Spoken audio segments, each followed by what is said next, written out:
One of the days that is burned into my memory is the day that myself and my siblings were taken away from our biological family. I was sitting in my 4th grade classroom when the principal came to the door, whispered to the teacher, and they motioned me to follow him. When we made it to the office, there were 2 people standing in there, a man and a woman. The crazy thing is, I already knew exactly what was happening. I had prepared myself and my younger sister for this moment. See, at the time, my mom had stopped coming home, and just a few weeks prior to this, I was staying with a friend of mine named Melissa. Her family had taken me in because my family genuinely didn't care if I came home or not. And it was really hard leaving my little sister and my little brothers, but I had a severe case of head lice, and Melissa's mom was treating my hair.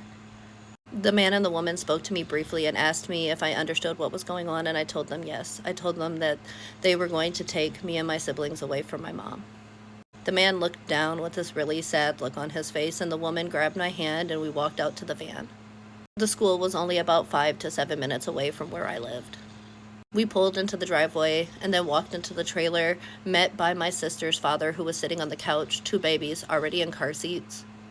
And I asked him why we couldn't stay, and he said that my mom was very sick and she wasn't going to be home for a while. But I didn't think that should have mattered. I wanted to stay. I asked him if I could prepare a bag for me and the kids, and he told me no, that we would be back soon. I remember begging him to let me take my Pokemon cards because they were my most prized possessions.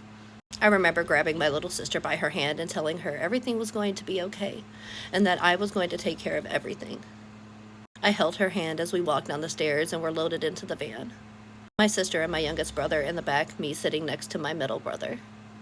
We were taken to a building in Southfield, Michigan called Teen Ranch, and we were there for what felt like hours. They couldn't find placement for us. We were all in a room together eating McDonald's and playing with toys, and then my youngest brother left. And I remember crying and screaming, begging them not to take him. Not too long after that, my other brother was taken too. Me and my sister sat alone in this room, not knowing if we were going to be separated. She had fallen asleep, using a coat as a pillow. I had given her my coat as a blanket. And in walked, at the time, my foster mom turned adoptive mom. She came into the room and she spoke to us, turning to both of the social workers, asking, "What do you mean they don't have any clothes?" And she didn't mean it in a mean way. She was just really confused as to why somebody would not allow their children to take their clothing. They whispered something about taking care of it and they would reimburse her for it. I was just happy that they didn't separate me and my sister.